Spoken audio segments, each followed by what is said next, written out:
you are lucky today because my mom agreed that I will record her making her famous Binignit. No English name for it, but it's Binignit, and it's a great dessert, or not just dessert, but you can eat it anytime.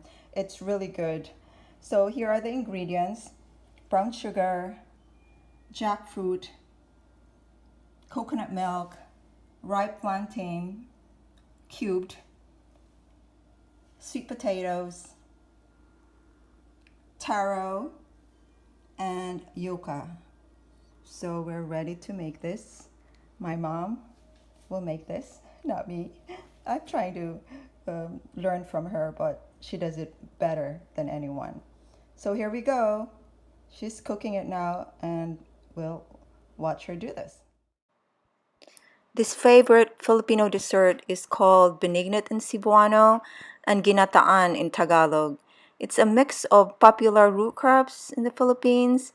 We have the saba, or plantain here in the US, kamote or sweet potatoes here, gabi or taro here, and kamoteng kahoy or yucca here.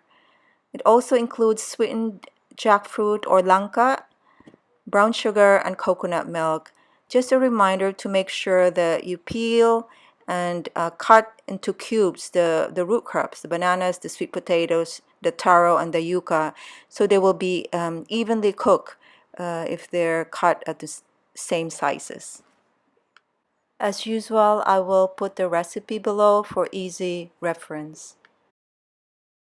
The first step: in a medium pot, bring 3 cups of water into a boil. As soon as it boils, you can add the kamoteng kahoy or the yucca. We add the yucca first because it's the longest to cook among all of the root crops that we are adding in this recipe. It takes about 5 to 6 minutes before you add the other ingredients. After about 6-7 minutes, you now can add the bananas, the taro, and the sweet potatoes. Then you have to cook, after adding all the ingredients, you can stir it well, mix it well, and then you can cover the pot again and cook for another 5 to 7 minutes till all the root crops are tender but not mushy.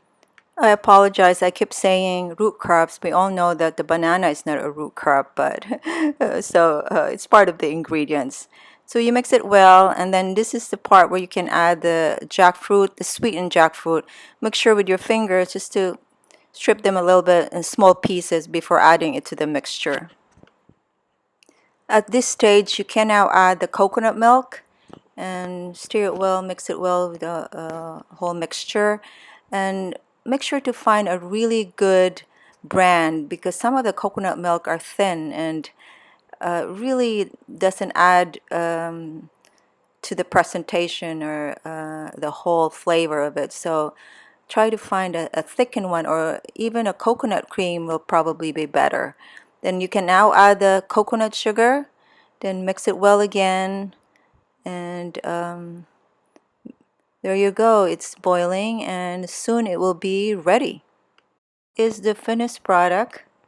Oh, it looks yummy.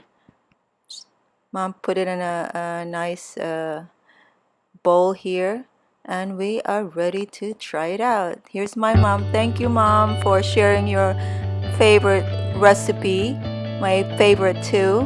And here she is. Yummy, yummy as always. Thank you again, Mom.